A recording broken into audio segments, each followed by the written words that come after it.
Namaskar and good evening. We welcome our distinguished guests and dignitaries to the Bharat Mobility Global Expo 2024, India's largest and first of its kind mobility exhibition with focus on the theme Beyond Boundaries, Co-Creating Future Automotive Value Chain. विश्व अर्थव्यवस्था में एक bright spot के तौर पर पहचाना जा रहा तथा अमृतकाल से स्वर्णिम काल की यात्रा तय कर रहे भारत के लिए ये एक महत्वपूर्ण पड़ाव है. Honorable Prime Minister, on this occasion we are honored by your gracious presence. Let us greet Honorable Prime Minister with loud applause once again.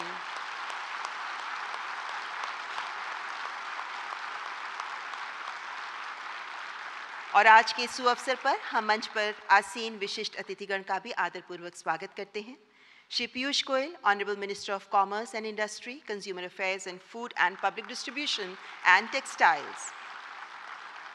Shri Nitin Gadkari, Honorable Minister for Road Transport and Highways. Shri Hardeep Singh Puri, Honorable Minister of Petroleum and Natural Gas, Housing and Urban Affairs.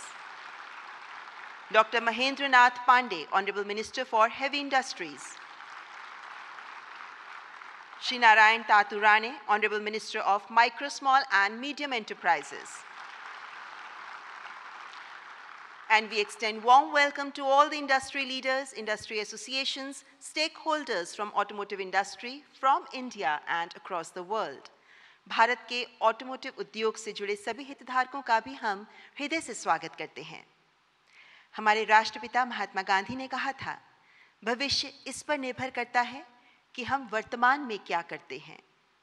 वसुधैव कुटुंबकम के सिद्धांत का पालन करते हुए Bharat sustainable और clean mobility की दिशा में काम कर रहा है, जो हम सभी को बेहतर भविष्य की ओर प्रेरित करेगा तथा ये एक्सपो इसी दिशा में एक महत्वपूर्ण प्रयास है. I now invite Shri Piyush Goyal, Honorable Minister of Commerce and Industry, to kindly welcome our distinguished guests.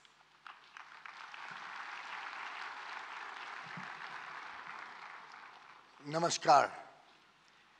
Bharat और विश्व के सर्वाधिक लोकप्रिय जन नेता, जिन्होंने सदैव राष्ट्र निर्माण के लिए स्वयं को समर्पित किया, विकसित भारत के प्रणेता श्रद्धेय प्रधानमंत्री श्री नरेंद्र मोदी जी, माननीय केंद्रीय मंत्री, दुनिया भर से आए मोबिलिटी क्षेत्र से जुड़े महानुभाव, भाइयों और बहनों, आज हम सब प्रधानमंत्री श्री नरेंद्र मोदी जी का स्वागत करते हैं. बहुत ही व्यस्त अपने कार्यक्रम के बीच पार्लियामेंट चल रही है, उसके बावजूद हमारे क्षेत्र का हौसला बढ़ाने के लिए, हम सबको आगे के लिए और ऊर्जा देने के लिए आपने आज के कार्यक्रम को स्वीकार किया. इसके लिए आपका कोटि कोटि धन्यवाद, साधुवाद. माननीय प्रधानमंत्री जी के निर्णायक और कुशल नेतृत्व में सबका प्रयास के मूल मंत्र पर आज हम सभी सर्वसमावेशी विकास और अमृतकाल में तेजी से विकसित भारत बनाने के लिए पूरी निष्ठा और कर्तव्य भावना से आगे बढ़ रहे हैं.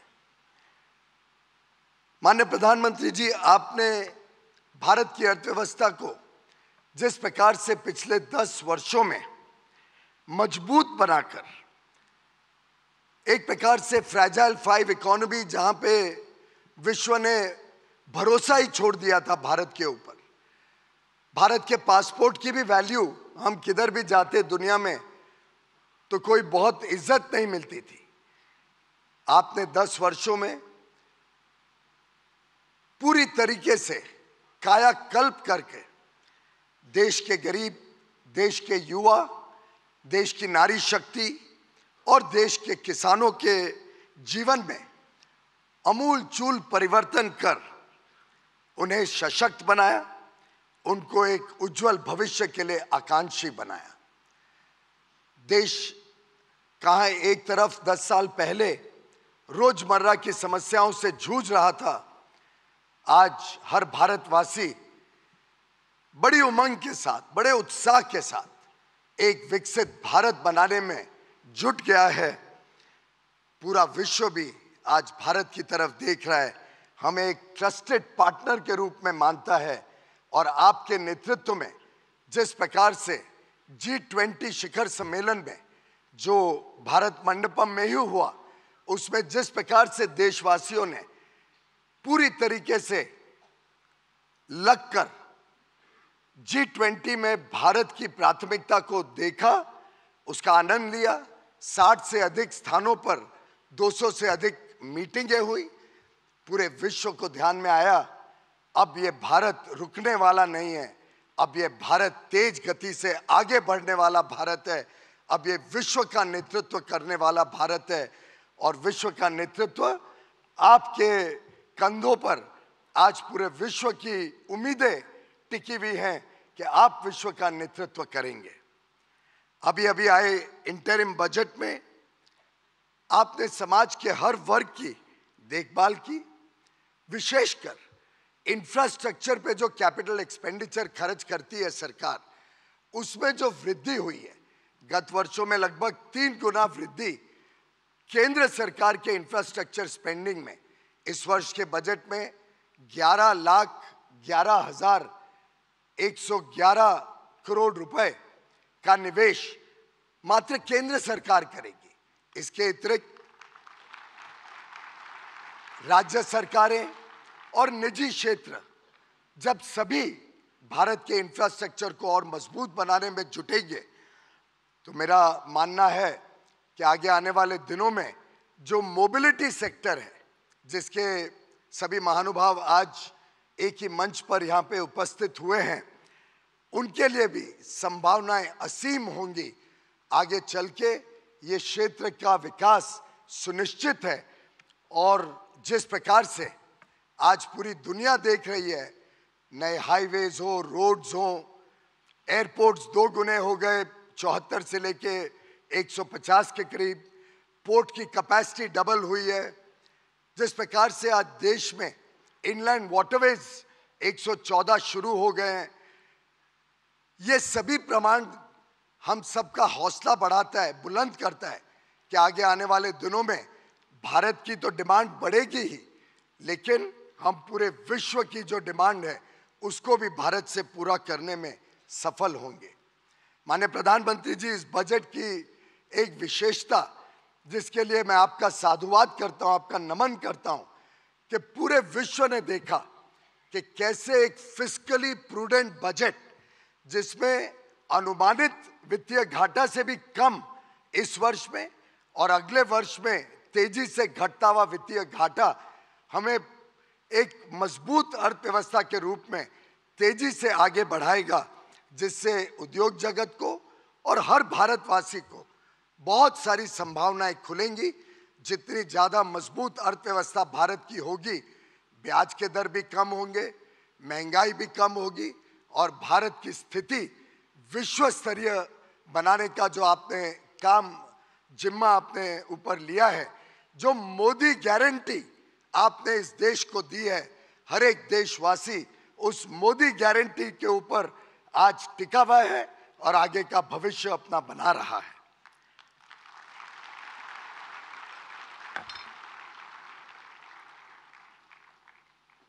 मित्रों, माननीय प्रधानमंत्री जी के मन में यह स्पष्ट था कि अगर भारत को विश्व पटल पर अपनी उपलब्धियां बतानी है, विश्व पटल पर भारत की जो क्षमताएं हैं वो पहुंचानी है, तो उसके लिए हमें अच्छी व्यवस्थाएं भी चाहिए, जिसमें एग्जीबिशंस हो सके, कॉन्फ्रेंसेस हो सके।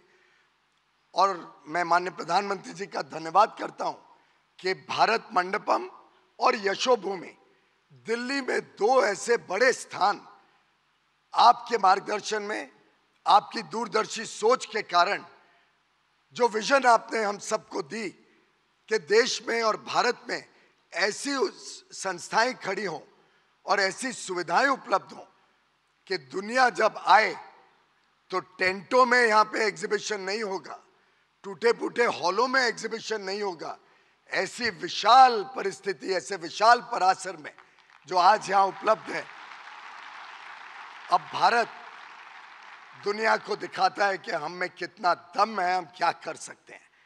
और मुझे आपको बताते हुए बड़ी खुशी होती है कि आज मोबिलिटी क्षेत्र का पूरा इंडस्ट्री, हर एक इसका सेक्टर, टायर हो, टू व्हीलर हो, थ्री व्हीलर हो, फोर व्हीलर हो, कमर्शियल व्हीकल हो, सीएनजी व्हीकल, इलेक्ट्रिक व्हीकल, उसके साथ जुड़ा हुआ सॉफ्टवेयर, जो इलेक्ट्रॉनिक इंडस्ट्री बड़े मात्रा में ऑटोमोबाइल्स के साथ जुड़ती है, स्टार्टअप्स, ऐसे हर एक व्यक्ति और हर एक वो संस्था जो मोबिलिटी के साथ जुड़ी है, हर एक एसोसिएशन भारत के इतिहास में पहली बार एक मंच पर आया है और मात्र 2-2.5 महीने के मेहनत से एक इतना विशाल आज एग्जीबिशन भारत मंडपम में रखा गया है।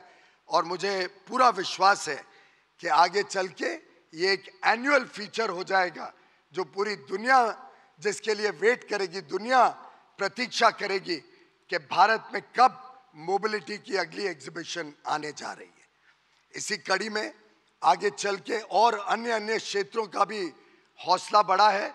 टेक्सटाइल क्षेत्र भी 26 से 29 फरवरी को यहाँ पे एक विश्व स्तरीय एग्जीबिशन और कॉन्फ्रेंस करने जा रही है, जो भारत मंडपम और यशोभूमि दोनों मिला के लगभग 22 लाख स्क्वायर फुट की एग्जीबिशन, जो माननीय प्रधानमंत्री जी की कल्पना है, स्पीड, स्किल और स्केल, उसको दर्शाते हुए ये बड़ी बड़ी एग्जीबिशंस अब विश्व को भारत का नया चित्र, नए भारत का एक झलक देने का काम कर रही हैं। मुझे पूरा विश्वास है कि अति आधुनिक टेक्नोलॉजी को लेकर सस्टेनेबल समाधानों तक यह एक्सपो भारत की इंजीनियरिंग कैपेबिलिटीज का प्रमाण विश्व के सामने रखेगी। मैं मानता हूं कि भारत जिस तेजी से एडवांस्ड एनर्जी स्टोरेज, ई मोबिलिटी और ग्रीन हाइड्रोजन टेक्नोलॉजीज के क्षेत्र में पायनियरिंग काम कर रहा है, वो विश्व में भी आज पहचाना जा रहा है। यह स्पष्ट है कि भारत 2030 तक शायद विश्व का सबसे बड़ा ईवी मार्केट के रूप में, इलेक्ट्रिक व्हीकल मार्केट के रूप में उभरेगा। मैं सभी स्टेक होल्डर्स से इस मोमेंटम का लाभ उठाने का आग्रह करता हूं, ताकि हम सब मिलकर ऑटोमोटिव लैंडस्केप को ज्यादा एफिशिएंट, सस्टेनेबल और इंक्लूसिव बना सकें। माननीय प्रधानमंत्री जी की जो दूरदर्शी सोच है, जो उनका विजन है, भारत के मोबिलिटी इकोसिस्टम में क्रांतिकारी परिवर्तन की आधारशिला का, ये एक कनेक्टेड भारत, एक कन्वीनियंट और कंजेशन फ्री ट्रैवल देने वाला देश, clean and cutting edge technology से शोभित, हम सबको टर्बो चार्ज कर रहा है। और हम सब आपको आश्वस्त कराना चाहते हैं माननीय प्रधानमंत्री जी कि जो आपने हमें दिशा निर्देश दिया है, जो मार्गदर्शन दिया है, हम उसको हकीकत में बुनने के लिए कोई कसर नहीं छोड़ेंगे। हम सब आपके साथ हैं और आपके मार्गदर्शन में विकसित भारत 2047 के लिए हम सब कर्तव्य भावना से पूरा प्रयास करेंगे। मैं पुनः हम सब की तरफ से और 140 करोड़ देशवासियों की ओर से आपका कोटि कोटि धन्यवाद और साधुवाद करता हूं। बहुत बहुत धन्यवाद।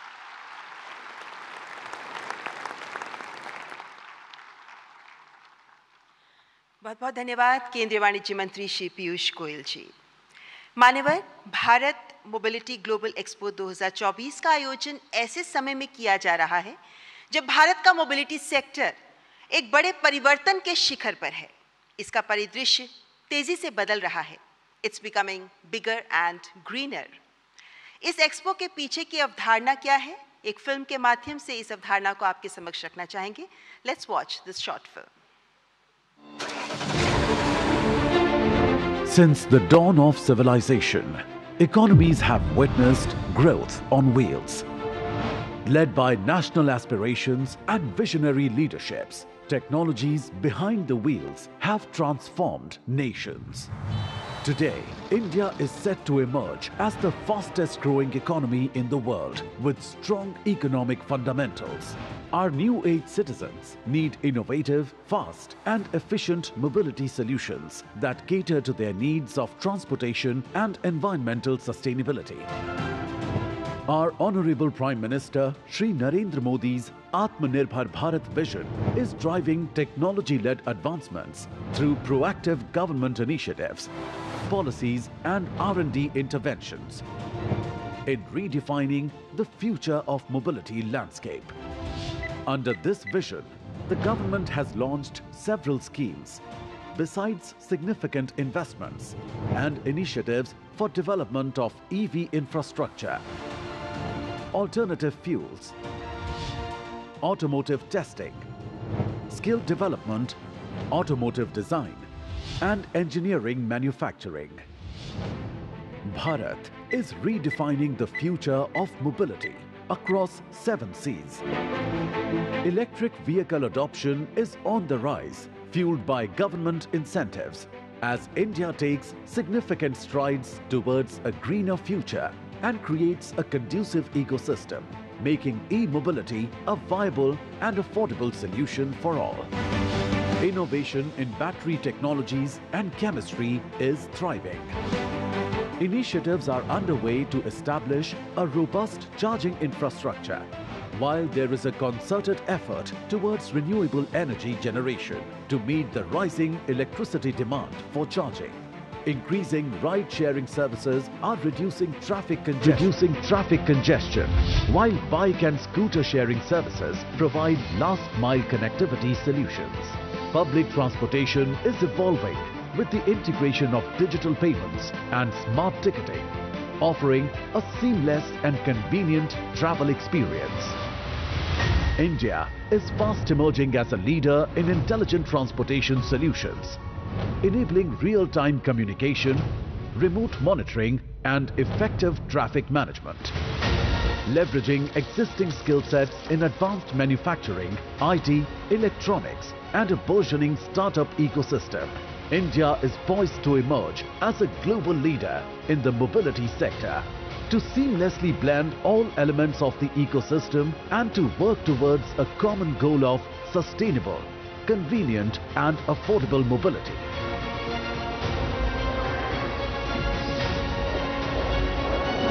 We proudly present the Bharat Mobility Global Expo 2024.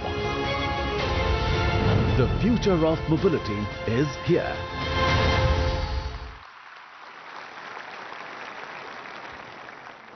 मान्यवर, विश्व पटल पर भारत के प्रगतिशील, उन्नतिशील, सुदृढ़ पद चिन्ह आज विश्व के लिए उम्मीद बन रहे हैं।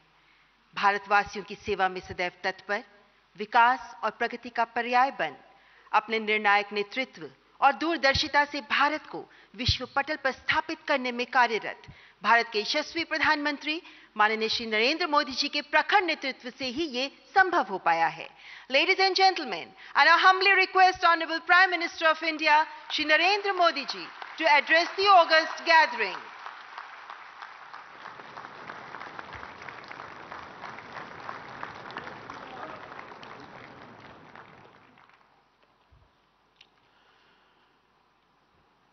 केंद्रीय मंत्रिमंडल के मेरे सहयोगी श्री नितिन गडकरी जी, नारायण राणे जी, पीयूष गोयल जी, हरदीप सिंह पुरी जी, महेंद्र नाथ पांडे जी, इंडस्ट्री के सभी दिग्गज, अन्य महानुभाव, देवी और सज्जनों, अभी मैं पीयूष जी को सुन रहा था। वो कह रहे थे कि आप आए तो हमारा हौसला बढ़ जाता है, लेकिन मैं देख रहा तो यहां तो सारे हॉर्स पावर लोग वाले बैठे हैं।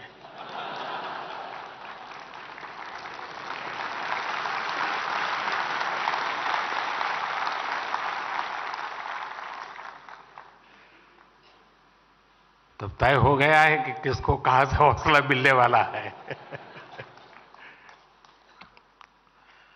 सबसे पहले तो मैं ऑटोमोटिव इंडस्ट्री को इस शानदार आयोजन के लिए बहुत बहुत बधाई देता हूं। मैं आज हर स्टॉल पर तो नहीं जा पाया, लेकिन जितने भी स्टॉल्स मैंने देखे वो बहुत ही प्रभावित करने वाले थे। हमारे देश में ये सब हो रहा है, देखते हैं तो और आनंद हो जाता है। मैंने तो कभी गाड़ी खरीदी नहीं है, इसलिए मुझे कोई अनुभव नहीं है क्योंकि मैंने कभी साइकिल भी नहीं खरीदी है। मैं दिल्ली के लोगों को भी कहूंगा कि इस एक्सपो को आकर जरूर देखें। ये आयोजन मोबिलिटी कम्युनिटी और पूरी सप्लाई चेन को एक मंच पे लाया है। मैं आप सभी का भारत मोबिलिटी ग्लोबल एक्सपो में अभिनंदन करता हूं और आप सबको बहुत बहुत शुभकामनाएं देता हूं। शायद आप में से कुछ लोगों को स्मरण होगा कि जब मेरी पहली टर्म थी, उस समय मैंने एक ग्लोबल लेवल की मोबिलिटी कॉन्फ्रेंस प्लान की थी और उस समय की चीजें अगर आप निकाल के देखोगे तो बैटरी पर हमारा फोकस क्यों होना चाहिए, इलेक्ट्रिक व्हीकल की तरफ हमें कैसे जल्दी जाना चाहिए, इन सारे विषयों पर बहुत विस्तार से वो समिट हुआ था। ग्लोबल एक्सपर्ट्स आए थे और आज मेरी दूसरी टर्म में मैं देख रहा हूं कि खासी मात्रा में प्रगति हो रही है और मुझे विश्वास है कि तीसरी टर्म में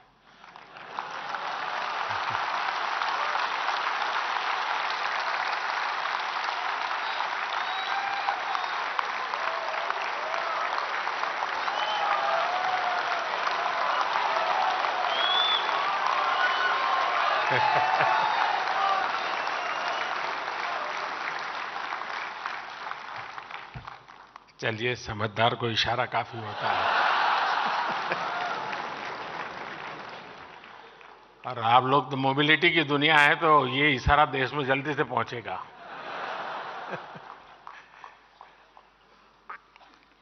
साथियों, आज का भारत 2047 तक विकसित भारत बनाने के लक्ष्य को लेकर आगे बढ़ रहा है। इस लक्ष्य की प्राप्ति में मोबिलिटी सेक्टर एक बहुत बड़ी भूमिका अदा करने वाला है। और मैंने लाल किले से कहा था, मैं आज दोबारा उसका पुनर्स्मरण करा रहा हूं। उसमें मेरा एक विजन भी था, मेरा विश्वास भी था। और वो विश्वास मेरा अपना नहीं था, 140 करोड़ देशवासियों का सामर्थ्य के कारण वो विश्वास शब्दों में प्रकट हुआ था। और उस दिन मैंने कहा था लाल किले से, यही समय है, सही समय है।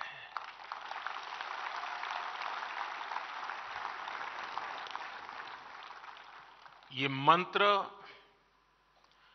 आपके सेक्टर पर बिल्कुल फिट बैठता है।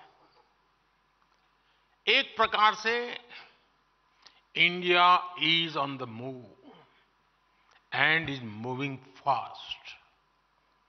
भारत के मोबिलिटी सेक्टर के लिए एक तरह से गोल्डन पीरियड का प्रारंभ है। आज भारत की अर्थव्यवस्था का तेजी से विस्तार हो रहा है और जैसा मैंने पहले कहा, हमारी सरकार की तीसरे टर्म में भारत का दुनिया की तीसरी सबसे बड़ी अर्थव्यवस्था बनना तय है।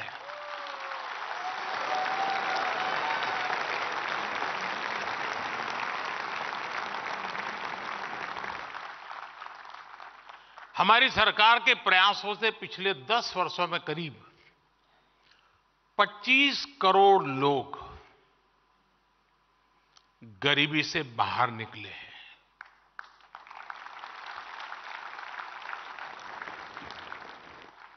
और जब वो गरीबी से बाहर निकलता है ना, तब उसके सपनों में पहली 5 चीजों में क्या होता है?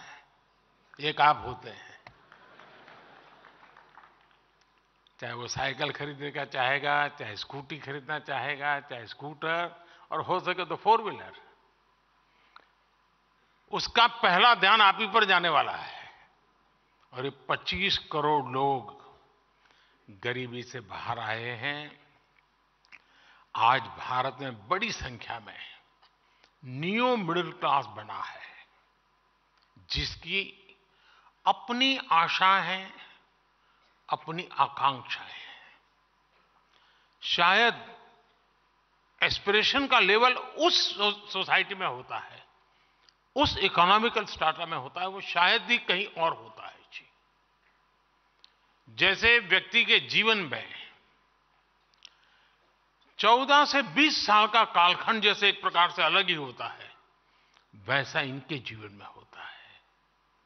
और इसको अगर हम एड्रेस करते हैं तो आप कल्पना कर सकते हैं हम कहां से कहां पहुंच सकते हैं जी। ये न्यू मिडिल क्लास, उसके एस्पिरेशंस, और दूसरी तरफ आज भारत में मिडिल क्लास का दायरा भी बहुत तेजी से बढ़ रहा है। मिडिल क्लास की इनकम भी बढ़ रही है।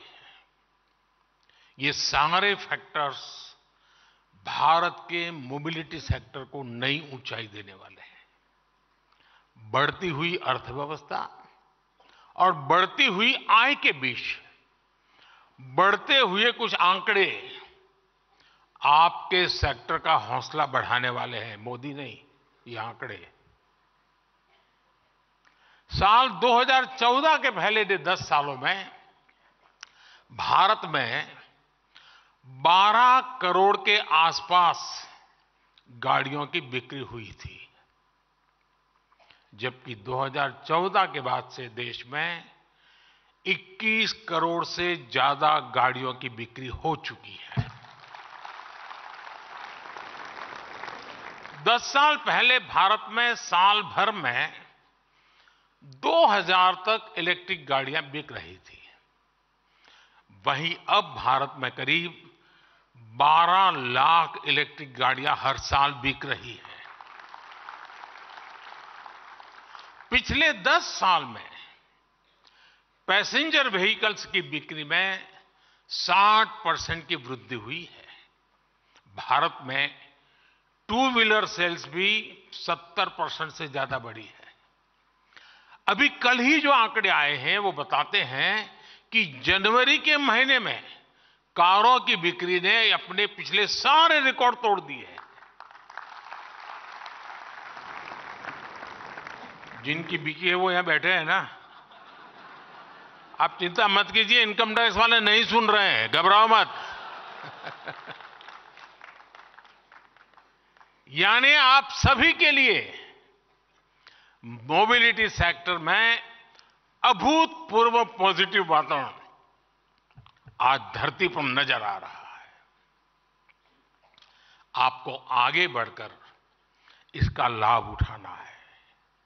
साथियों, आज का भारत भविष्य की जरूरतों को ध्यान में रखते हुए नई नीतियां बना रहा है, और इसमें निश्चित तौर पर मोबिलिटी सेक्टर के लिए विशेष जगह है।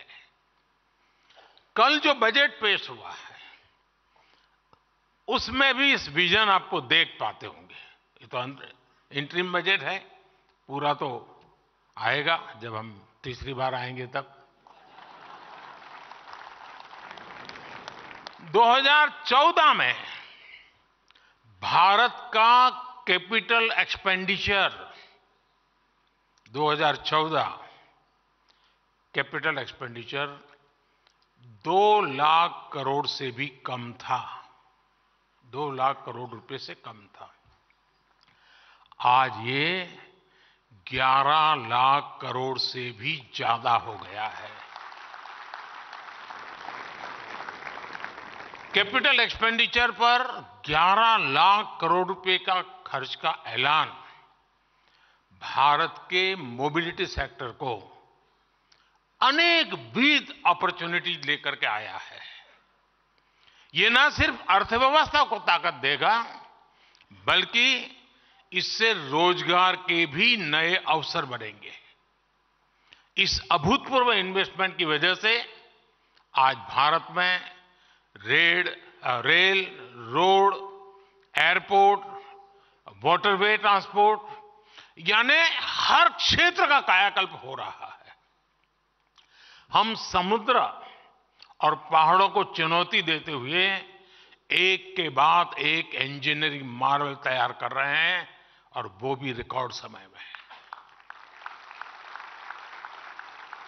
अटल टनल से लेकर अटल सेतु तक भारत का इंफ्रास्ट्रक्चर डेवलपमेंट नए रिकॉर्ड बना रहा है।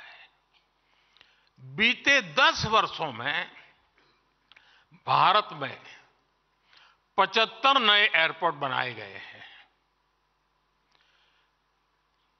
करीब 4 लाख किलोमीटर ग्रामीण सड़कों का निर्माण हुआ है। 90,000 किलोमीटर नेशनल हाईवे बने हैं। 3500 किलोमीटर के हाई स्पीड कॉरिडोर विकसित किए गए हैं। 15 नए शहरों में मेट्रो रेल और 25,000 किलोमीटर के रेल रूट्स का निर्माण हुआ है। इस बार के बजट में 40,000 रेल कोचेज को वंदे भारत ट्रेन के डिब्बों जैसा आधुनिक बनाने का ऐलान किया गया है। ये 40,000 कोच सामान्य रेलगाड़ियों में लगाए जाएंगे। इससे भारतीय रेलवे की तस्वीर बदलने वाला तय है। साथियों, हमारी सरकार की इस स्पीड और स्केल ने भारत में मोबिलिटी की परिभाषा को भी बदल दिया है। हमारी सरकार का जोर रहा है कि प्रोजेक्ट समय पर पूरे हों, अटके नहीं, भटके नहीं, लटके नहीं। ट्रांसपोर्टेशन को आसान बनाने के लिए, लॉजिस्टिक्स से जुड़ी चुनौतियों कम करने के लिए भी हमारी सरकार ने ऐतिहासिक बदलाव किए। पीएम गति शक्ति नेशनल मास्टर प्लान के तहत आज देश में इंटीग्रेटेड ट्रांसपोर्ट को बढ़ावा दिया जा रहा है। एयरक्राफ्ट और शिप लीजिंग के लिए गिफ्ट सिटी रेगुलेटरी फ्रेमवर्क बनाया गया है। लॉजिस्टिक्स चेन को आधुनिक बनाने के लिए सरकार ने नेशनल लॉजिस्टिक्स पॉलिसी बनाई है। सामान की ढुलाई में समय कम लगे, पैसा कम लगे, इसके लिए डेडिकेटेड फ्रेट कॉरिडोर विकसित किए गए हैं। कल बजट में जिन 3 रेलवे इकोनॉमिक कॉरिडोर्स की घोषणा की गई है, वो भी भारत में ईज ऑफ ट्रांसपोर्टेशन को बढ़ाने का एक काम करेंगे। साथियों, आज भारत में नेशनल हाईवेज और आधुनिक एक्सप्रेसवे के निर्माण के जरिए कनेक्टिविटी को निरंतर मजबूत किया जा रहा है। जीएसटी ने न सिर्फ सामानों की आवाजाही को तेज किया है, बल्कि राज्यों के बॉर्डर्स पर जो चेकपोस्ट होते थे, उन्हें भी खत्म किया है। फास्ट ट्रैक टेक्नोलॉजी भी इंडस्ट्री के ईंधन और समय दोनों की बचत करा रही है।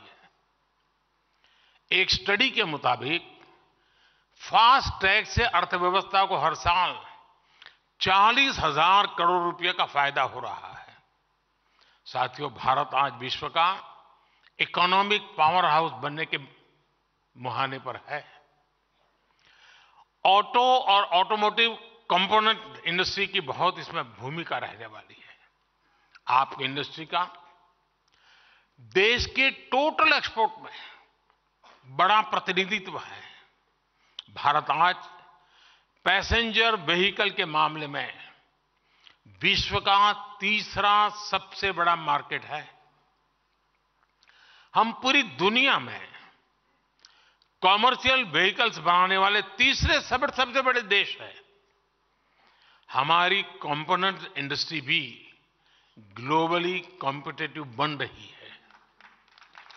अब अमृत काल में हमें इन सभी क्षेत्रों में दुनिया में टॉप पर आना है। हमारी सरकार आपके हर प्रयास में आपके साथ खड़ी है। ये मैं आपके लिए कह रहा था।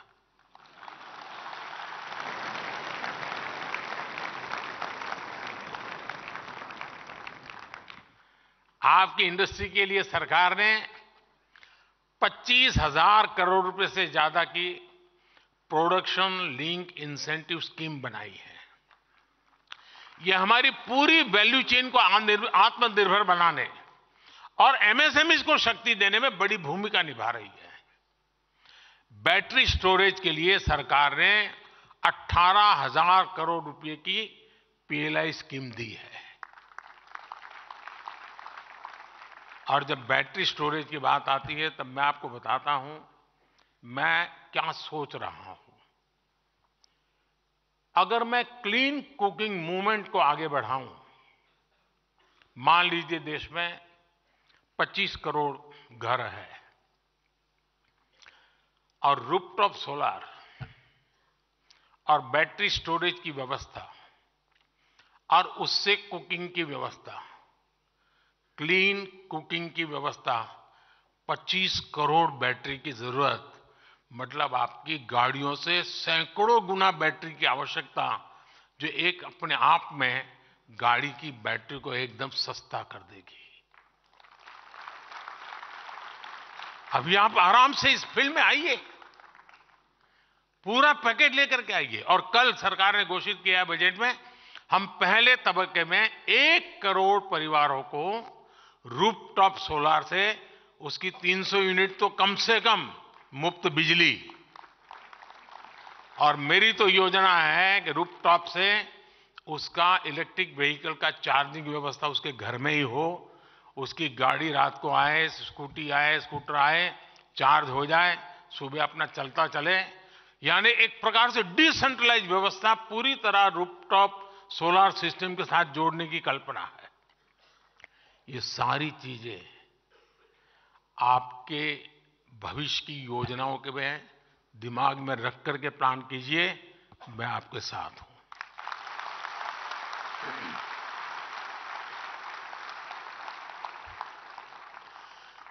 रिसर्च और टेस्टिंग को और बेहतर करने के लिए नेशनल प्रोजेक्ट को 3200 करोड़ रुपए दिए गए हैं।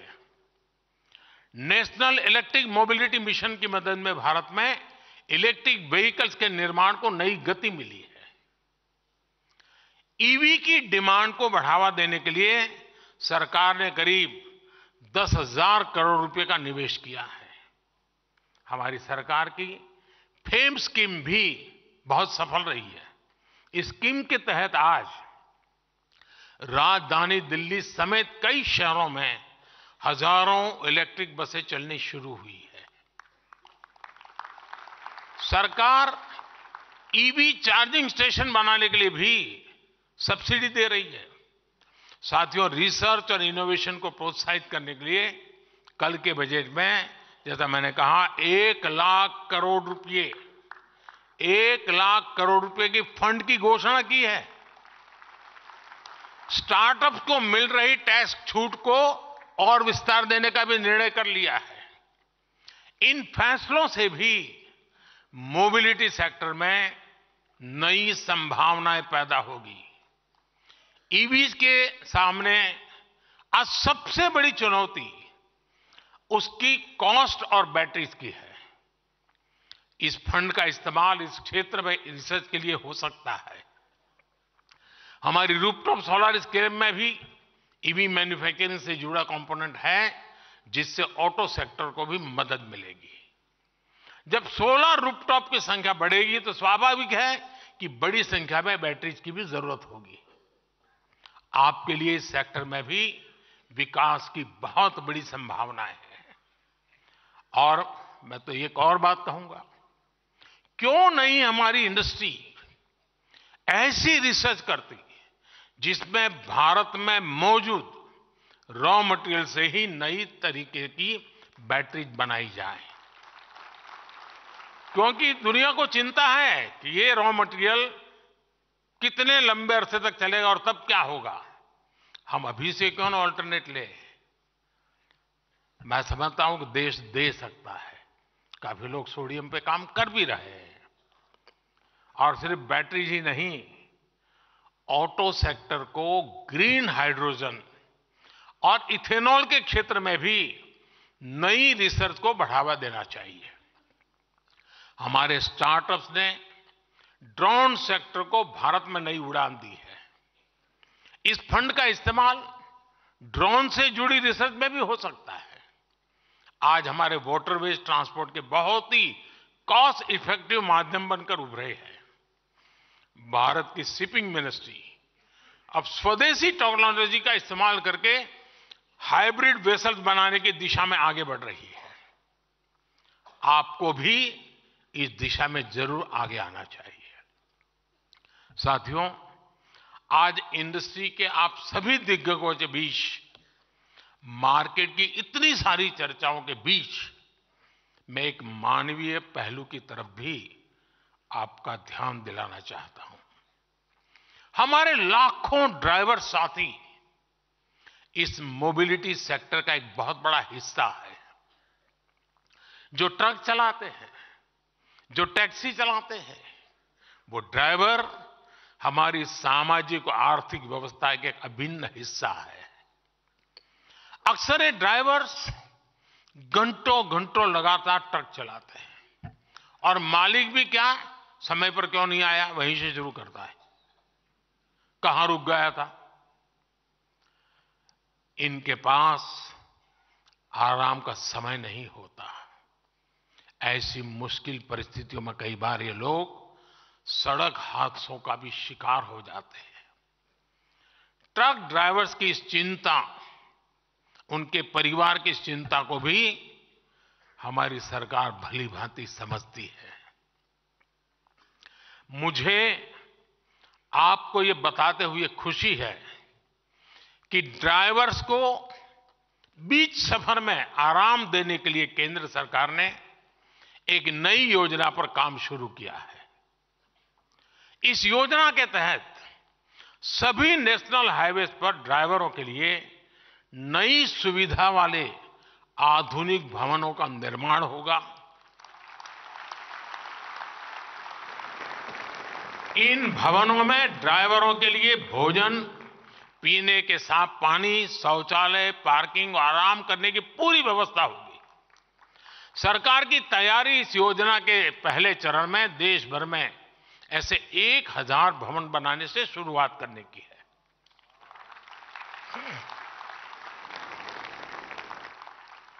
ट्रक और टैक्सी ड्राइवर के लिए बनाए गए ये भवन ड्राइवर्स की ईज ऑफ लिविंग और ईज ऑफ ट्रैवलिंग दोनों बढ़ाएंगे। इससे उनकी सेहत भी ठीक रहेगी और दुर्घटनाओं को रोकने में भी बहुत मदद मिलेगी। साथियों, अगले 25 वर्षों में मोबिलिटी सेक्टर में असीम संभावनाएं बनने वाली है। लेकिन इन संभावनाओं का पूरा इस्तेमाल हो, इसके लिए इंडस्ट्री पर भी यह जिम्मेदारी है कि वो खुद को भी तेजी से ट्रांसफॉर्म करे। मोबिलिटी सेक्टर को टेक्निकल वर्कफोर्स और प्रशिक्षित ड्राइवर्स की जरूरत है। आज देश में 15,000 से अधिक आईटीआईज इस इंडस्ट्री को मैन पावर देते हैं।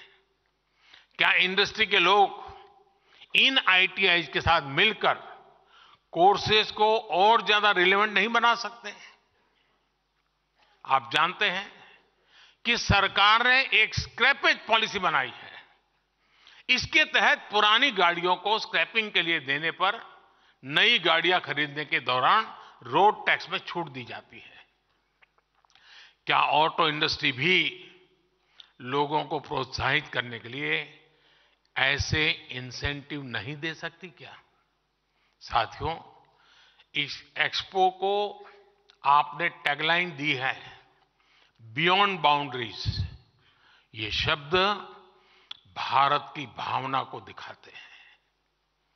हम आज पुरानी बंदिशों को तोड़कर पूरी दुनिया को साथ लाना चाहते हैं। हम ग्लोबल सप्लाई चेन में भारत की भूमिका का विस्तार करना चाहते हैं। इंडियन ऑटो इंडस्ट्री के सामने संभावनाओं का पूरा आसमान है। आइए अमृतकाल के विजन पर आगे बढ़े। आइए भारत को इस क्षेत्र का ग्लोबल लीडर बनाए। और मैं टायर वालों के क्षेत्र में अभी चक्कर काट के आया और मेरा पहले दिन से इन टायर वाली दुनिया से झगड़ा रहता है। मुझे अभी भी समझ नहीं आता है कि भारत जो खेती प्रधान देश है उसको रबर इंपोर्ट क्यों करना पड़े।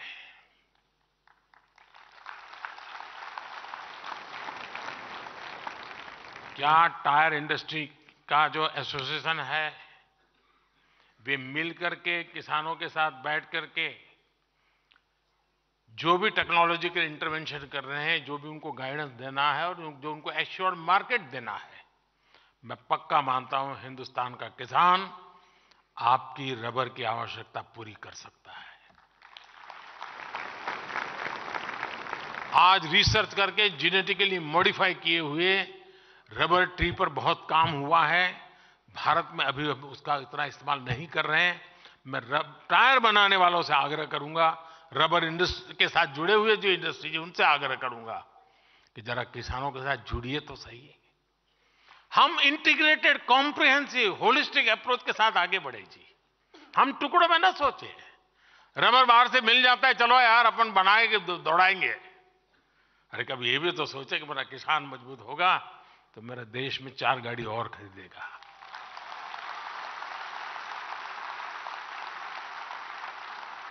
और गाड़ी कोई भी खरीदे, टायर तो आप ही का लगने वाला है जी।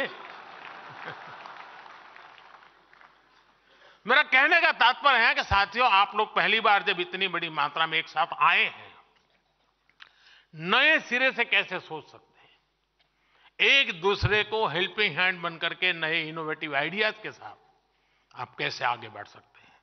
और आज हम एक ऐसे स्टेज पर हैं, हम जितने साथ मिलकर काम करेंगे हमारी ताकत अनेक गुना बढ़ जाएगी और हम दुनिया में छाने का मौका नहीं जाने देंगे।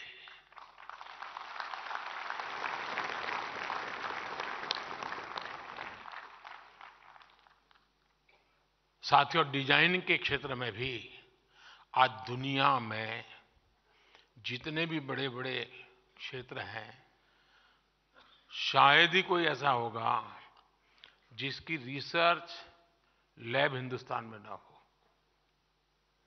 भारत के पास एक टैलेंट है, डिजाइनिंग की टैलेंट है।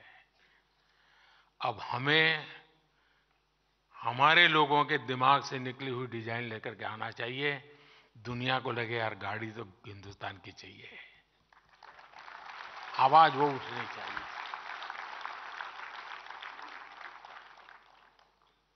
गर्व से वो कहें, रास्ते में जाता है तो कोई भी, अरे ये हमारी मेड इन इंडिया है, जरा देख के गाड़ी तो देखे जरा। मैं मानता हूं ये मिजाज पैदा करना चाहिए। और अगर आपका आप पर भरोसा होगा ना तो दुनिया आप पर भरोसा करेगी। मैं जब दुनिया के सामने योग की बात लेकर के गया था, यूएन में मैंने योग की बात कही थी, तो मैं वापस हिंदुस्तान आया तो मुझे कई लोग कह रहे थे क्या मोदी जी यूएन में पहला भाषण करने गए और आप ये करके आए।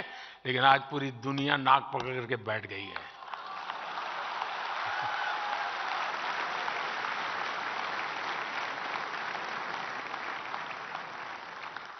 अपने आप पर भरोसा करिए, सामर्थ्य के साथ खड़े हो जाइए। विश्व का कोई ऐसा रास्ता ना हो जहां आप नजर ना आए। दोस्तों,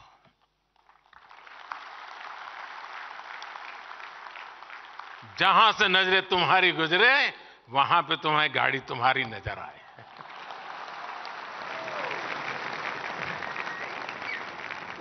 आप सभी को बहुत बहुत शुभकामनाएं। धन्यवाद।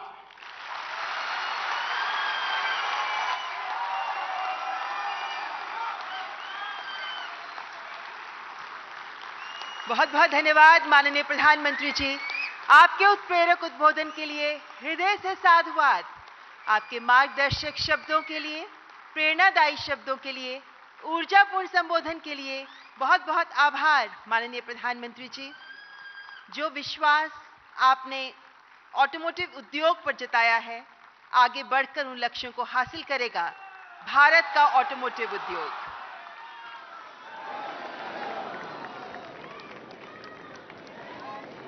May I please request you all to kindly be seated till our distinguished guests have left